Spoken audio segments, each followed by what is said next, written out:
Ok, meus amigos, vamos lá, vamos voltar aqui. Olha só, analisávamos aqui o tipo penal consistente na lavagem, o artigo 1º da Lei 9.613, e indagávamos justamente aqui, meus amigos, se nessa perspectiva, quando a gente fala aqui dessa temática, qual seria o objeto jurídico do tipo penal?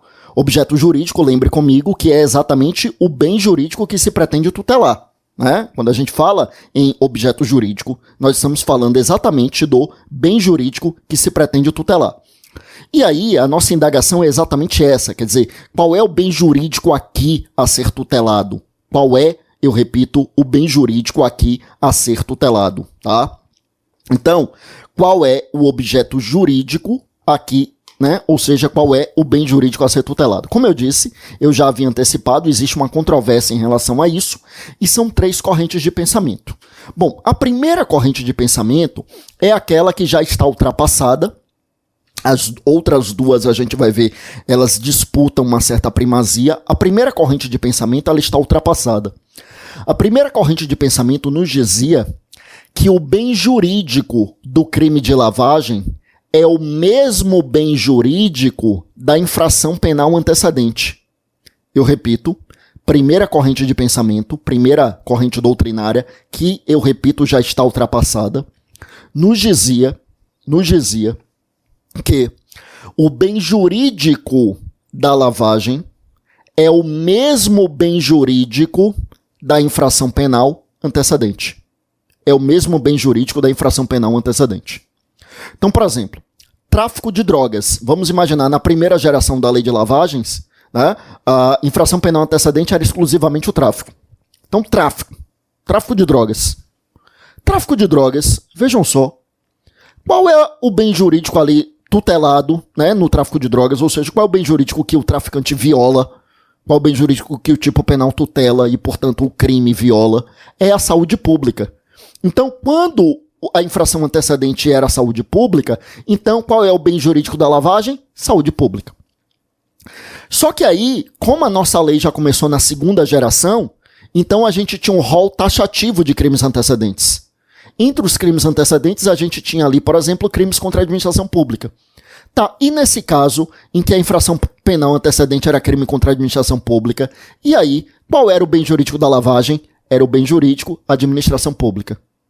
E quando o crime antecedente era um crime contra o patrimônio, aí o bem jurídico tutelado na lavagem seria o patrimônio. Ou seja, para essa primeira corrente doutrinária, que, eu repito, já está ultrapassada, o bem jurídico da lavagem será o mesmo bem jurídico da infração penal antecedente. Portanto, o bem jurídico da lavagem, a gente não poderia dizer a priori, a gente dependeria da infração penal antecedente no caso concreto. Tá? Repito que essa primeira corrente de pensamento está ultrapassada. Aí a segunda e a terceira é que disputam a primazia. Eu já vou para a segunda, que é a majoritária. Segunda, a majoritária. Para a segunda corrente de pensamento, para a segunda corrente doutrinária, que é, eu repito, a majoritária, o bem jurídico tutelado no crime de lavagem é a ordem econômica. Alguns preferem dizer ordem socioeconômica, mas a rigor é a ordem econômica, ou como alguns preferem, ordem econômico-financeira. Porque, na verdade, assim, na Constituição, a Constituição menciona no artigo 109 ordem econômico-financeira.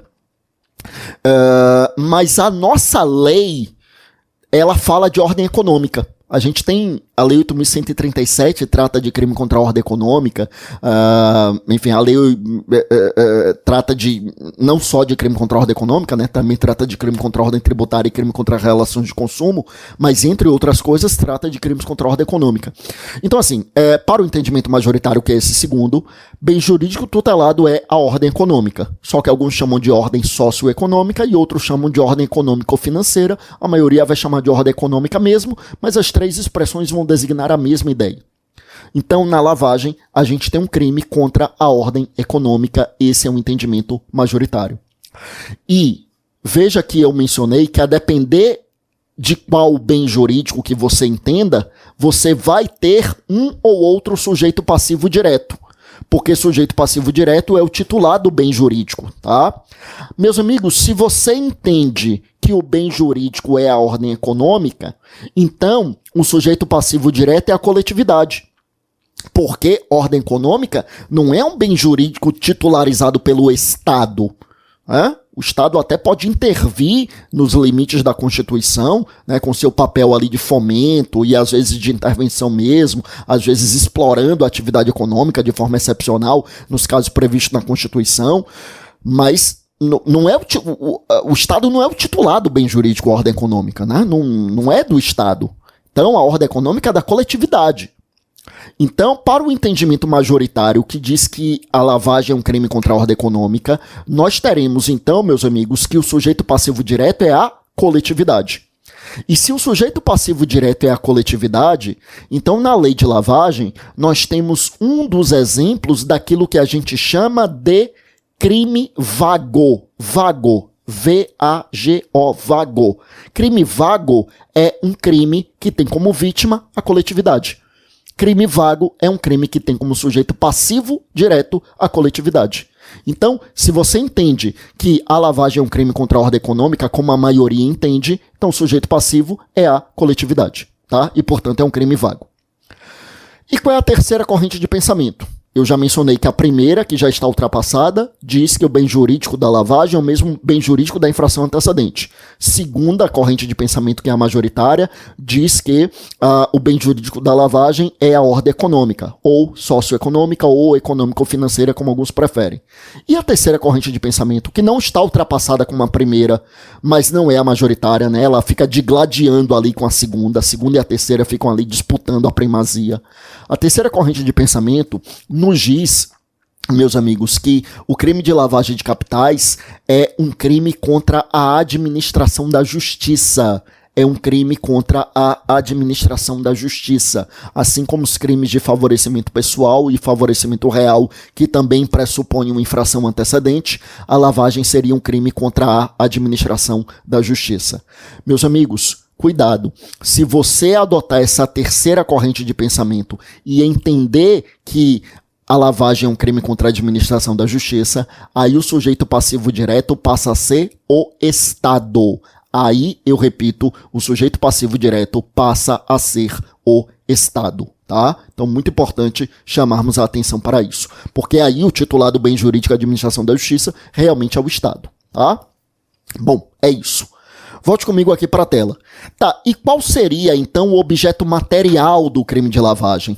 Primeiro, eu quero que você lembre aqui que quando a gente fala em objeto material de um tipo penal, meus amigos, nós estamos falando do bem jurídico, nós estamos falando da pessoa ou da coisa sobre a qual recai a conduta criminosa.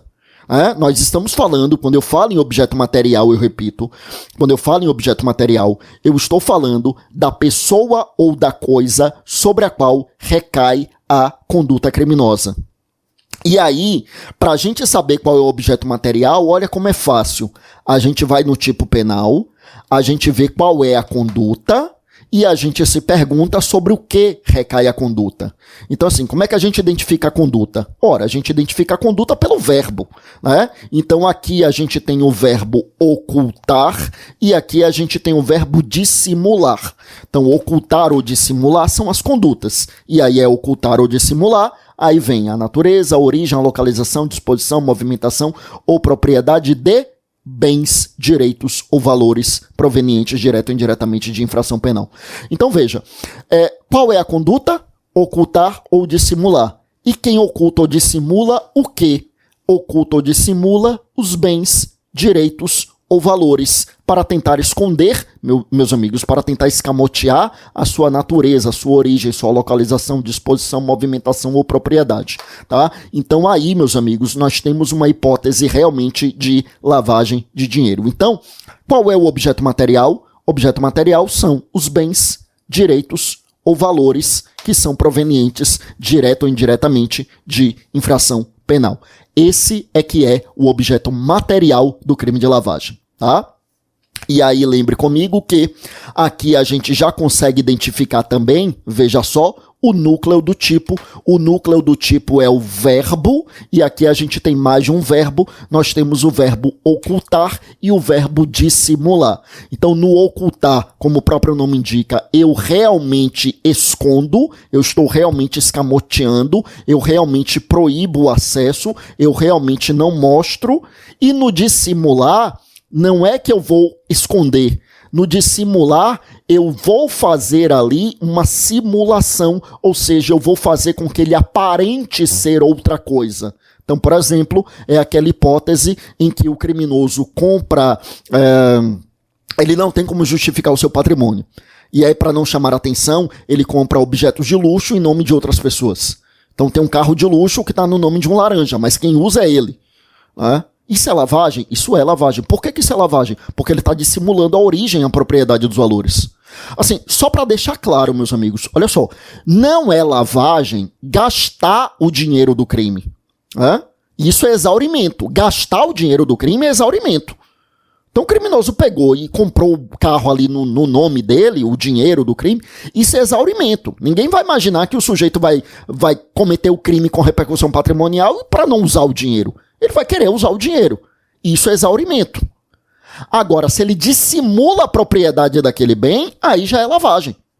Ele pegou, comprou o carro de luxo no nome dele, claro, ele vai dar ali, levantar suspeitas, etc e tal, mas é isso, né? É isso, não dá também para facilitar a vida do cara, né? Então é isso, se ele comprar no nome dele, ele não cometeu lavagem, vai poder chamar a atenção do crime antecedente, mas não cometeu a lavagem, agora ele comprou e colocou o nome de outra pessoa, dissimulou a propriedade do bem que é proveniente de uma atividade ilícita. Tá? Então aí é lavagem. Tá? Então, como eu dizia, na ocultação eu realmente deixo ali sem dar acesso a ninguém, eu não revelo para ninguém. Na dissimulação eu revelo de uma forma diferente. Né? Eu revelo, por exemplo, a propriedade do bem como se fosse de outra pessoa. Tá no nome de outra pessoa, mas quem utiliza sou eu, né? Por exemplo. Então essa a ideia aqui para nós, meus amigos, tá? Bom, então, veja, então, lembrar que aqui eu tenho um crime com mais de um núcleo. Esses crimes com mais de um núcleo, esses crimes chamados de plurinucleares, eles também podem ser chamados de crimes de ação múltipla ou crimes de conteúdo variado. Crimes, eu repito, de ação múltipla ou crimes de conteúdo variado, quando tem mais de um verbo. E aqui eu tenho, ou também chamado de tipo penal misto. E aqui eu tenho chamado tipo penal misto alternativo. Tipo penal misto alternativo é quando eu tenho mais de uma conduta, mas a prática de mais de uma conduta em relação ao mesmo objeto material dá ensejo a um único crime. Quer dizer, se eu tenho determinado bem e eu oculto aquele bem originariamente e depois eu dissimulo aquele bem, né, eu realizo dois verbos em relação ao mesmo bem, é crime único, não são dois crimes. Porque, eu repito, é um tipo penal misto alternativo, tá? Outro ponto para o qual eu quero chamar sua atenção aqui, meus amigos, é elemento subjetivo. Elemento subjetivo aqui é o dolo, e esse crime não admite modalidade culposa, tá? Não tem modalidade culposa para a lavagem de dinheiro. Não tem, eu repito, modalidade culposa para a lavagem de dinheiro. Lembre que a ação penal é pública incondicionada, e em relação às penas, chamo sua atenção para a pena. Olha só. A pena é de reclusão de 3 a 10 anos. Então não é infração de menor potencial ofensivo, né? Infração de menor potencial ofensivo é crime com pena máxima até 2. Aqui a mínima já é de 3. Então, não sendo infração de menor potencial ofensivo, por exemplo, não cabe transação penal. Pela pena mínima não cabe suspensão condicional do processo. Suspensão condicional do processo é para crimes com pena mínima até 1 ano. Aqui a pena mínima tem 3. Contudo, na lavagem cabe a ANPP, Acordo de Não Persecução Penal. Porque o acordo de não persecução penal é para crimes sem violência ou grave ameaça, como nesse caso, com pena mínima inferior a 4. E veja que aqui a pena mínima é de 3 anos. Então, embora não caiba a transação penal e nem suspensão condicional do processo, mas aqui pode caber a ANPP, Acordo de Não Persecução Penal. Tá bom? Então, na lavagem, eu repito, pode caber acordo de não persecução penal. Vou avançar aqui ainda em relação a essa temática, meus amigos, né? Vou avançar aqui em relação a essa temática. O que mais que nós temos de relevante aqui sobre a lavagem de dinheiro? Eu vou avançar aqui para a gente ver as figuras equiparadas à lavagem, tá?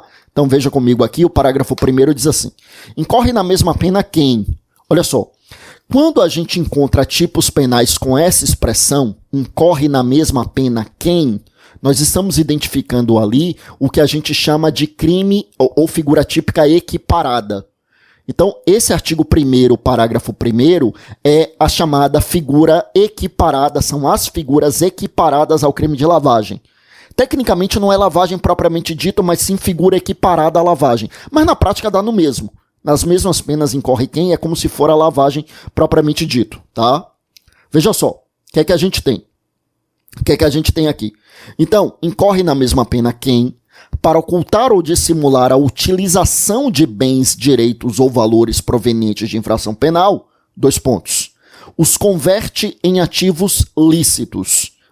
Então, florear, procurando converter em ativos lícitos, como no exemplo que nós trouxemos aqui, do sujeito que pega e monta um negócio de fachada. Né? Inciso 2.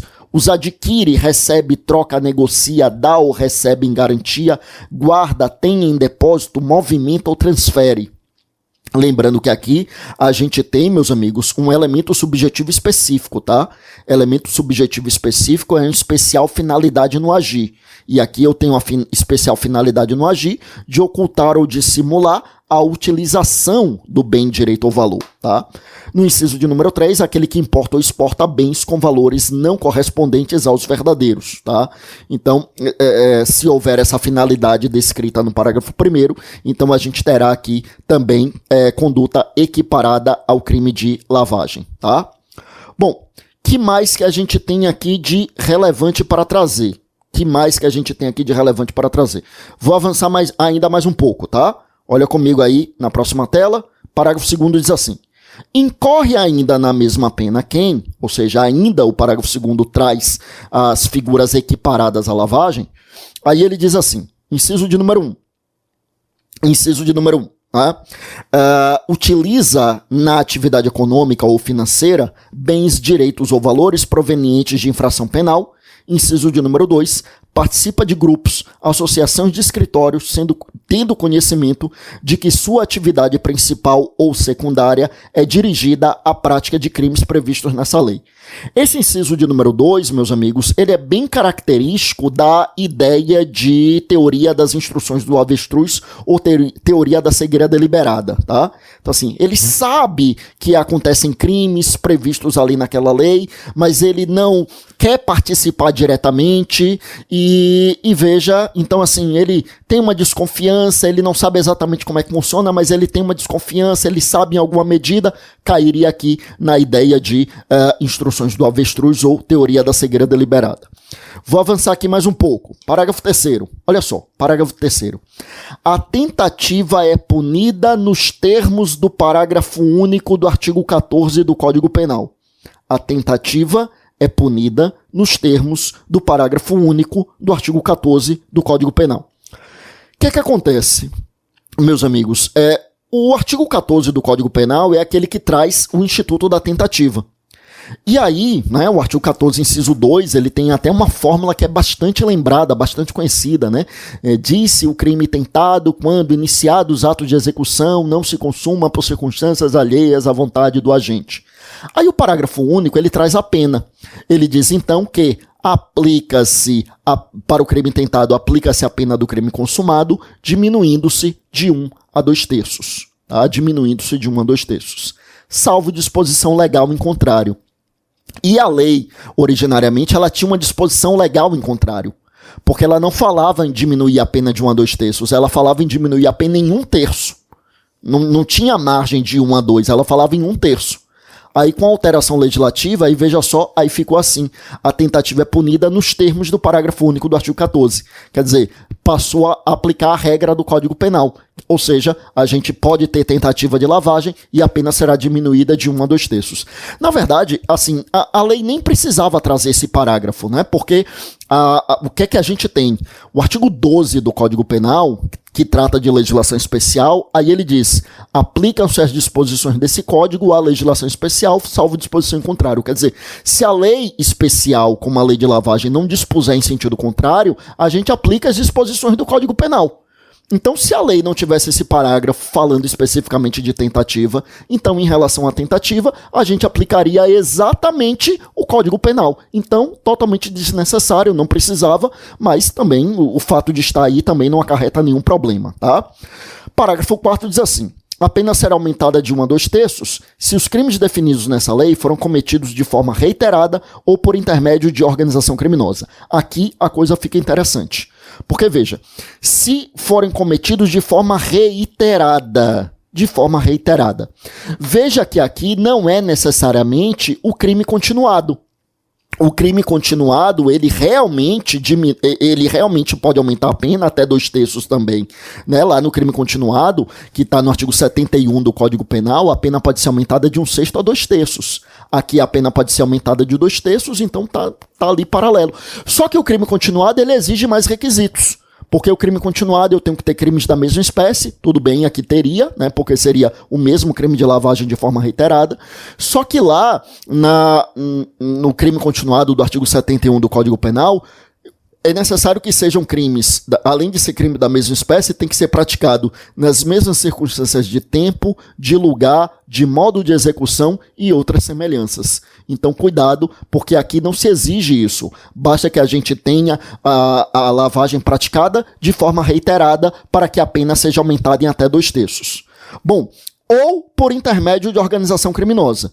Meus amigos, para que tenhamos organização criminosa, nos termos lá da Lei 12.850 de 2013, é necessário que a gente tenha a presença de pelo menos 4 pessoas, organizados em uma estrutura hierarquizada e com divisão de tarefas, para o cometimento de crimes com pena máxima superior a 4 anos ou em que haja relação de internacionalidade. Então poderia ser para o cometimento de crimes de lavagem, já que a pena máxima aqui é de 10 anos. Tá? Então, se é praticado por organização criminosa, a pena já seria aumentada aqui em 2 terços. Lembre que tanto na hipótese do parágrafo 3º, que eu posso diminuir a pena de 1 a 2 terços, quanto na hipótese do parágrafo 4º, que eu posso aumentar a pena em até 2 terços, lembra que nos 2 casos a gente vai fazer isso na terceira fase da dosimetria da pena, que é aquela, meus amigos, né, que é a última fase e que, portanto, pode fazer com que a pena fique acima do máximo ou abaixo do mínimo. Ou seja, a pena da lavagem é de 3 a 10, mas na prática, se for uma tentativa, que eu vou diminuir a pena de 1 a 2 terços, pode ser que a pena fique abaixo de 3 anos. E ela vai até 10, mas na prática, pode ser que com a causa de aumento de pena ela fique superior aos 10 anos. Tá? Bom, ainda avançando comigo, olha só. Né, tô correndo aqui, mas sem pular temas, obviamente, né, sem prejudicar o conteúdo, mas avançando aqui um pouquinho para dar tempo de falar de mais coisas aqui nesse bloco, né, para encerrar aqui esse bloco e encerrar o nosso encontro de hoje. Mas o parágrafo 5º ele diz assim: a pena poderá ser reduzida de 1 a 2 terços, olha aí, outra causa de diminuição de pena, ou seja, outra minorante, né? Vamos lembrar dessas terminologias, né? Majorantes e minorantes, tá? Não se confunde com agravantes e atenuantes, que estão na segunda fase da dosimetria da pena. Aqui eu estou falando de majorantes e minorantes, que são sinônimos de causas de aumento e de diminuição de pena, respectivamente. Volta comigo aqui para a tela. O que mais? Olha só, então o parágrafo 5º diz assim: a pena poderá ser reduzida de 1 a 2 terços se cumprida em regime aberto ou semiaberto, facultando-se ao juiz deixar de aplicá-la ou substituí-la a qualquer tempo por pena restritiva de direitos, se o autor, coautor ou partícipe colaborar espontaneamente com as autoridades, prestando esclarecimentos que conduzam à apuração das infrações penais, à identificação dos autores, coautores e partícipes ou à localização dos bens, direitos ou valores objeto do crime. Veja que é uma redação dada pela Lei 12.683 de 2012, a gente está vendo aí claramente que é uma hipótese de colaboração premiada, e essa hipótese aqui ela precisa ser complementada com o regramento dado pela Lei de Organização Criminosa, que é a Lei 12.850. Aqui a gente está vendo que eu teria uma colaboração premiada com a possibilidade de diminuição de pena de 1 a 2 terços, mas a Lei 12.850, que é posterior, aqui a redação foi dada em 2012, então a Lei 12.850, ao Tratado de Organização Criminosa, prevê a colaboração premiada com benefícios maiores. Além de ter a possibilidade de diminuição de pena, eu tenho uma possibilidade de falar ali, meus amigos, a título de exemplo, em perdão judicial. ou seja, o juiz deixar de aplicar a pena. Pode ter colaboração até para quem já está com condenação transitada em julgada e terá como consequência ali, por exemplo, facultar a progressão de regime de alguém que não estaria em condições de progredir de regime. Além disso, veja que a depender do caso, a colaboração premiada pode ensejar até uma exceção ao princípio da obrigatoriedade da ação penal. Quer dizer, celebra um acordo de colaboração premiada e o MP não oferece a denúncia, nem sequer oferece a denúncia. Tá? Então é isso, meus amigos, que nós temos aqui. Bom, o que mais que a gente tem, meus amigos? Aí o parágrafo 6º tem assim: para apuração do crime de que trata este artigo, admite-se a utilização da ação controlada e da infiltração de agentes. Tá? Olha só, ação controlada, assim, só para deixar claro aqui para vocês, tá? A gente vai tratar da lei de organização criminosa, a lei 12.850. Estamos falando da lei de lavagem, mas falaremos da lei de organização criminosa aqui, tá? Aí eu vou tratar de forma mais minuciosa da colaboração premiada, da ação controlada, do agente infiltrado. Aqui eu só vou trazer algumas considerações, tá? A ação controlada, que é tratada minuciosamente na lei de lavagem, no seu artigo 8º. Mas qual a ideia da ação controlada? É o que a doutrina chama de flagrante prorrogado. Aquela hipótese em que eu tenho uma situação na qual a autoridade policial e os seus agentes abstêm-se de flagrantear para prosseguir na investigação e efetuar o flagrante um pouco mais à frente, né? Desde que informe antecipadamente para o juízo. Então, ação controlada. E agente infiltrado, a gente sabe que precisa ser um agente policial com autorização judicial prévia para ingressar ali nas atividades da organização criminosa como um agente infiltrado. Então, na lei de lavagem, cabe tanto a ação controlada quanto o agente infiltrado, cabe também a colaboração premiada aí no parágrafo 5º, e como eu disse, tudo isso a gente vai ver porque a gente vai tratar aqui nesse nosso curso de lei de organização criminosa, tá? Deixa eu só avançar aqui mais um pouco, só para a gente fechar aqui. Meus amigos, eu quero trazer aqui para você o seguinte, olha só, o artigo 2º, ele já vai tratar aqui de alguns aspectos que dizem respeito ao processo.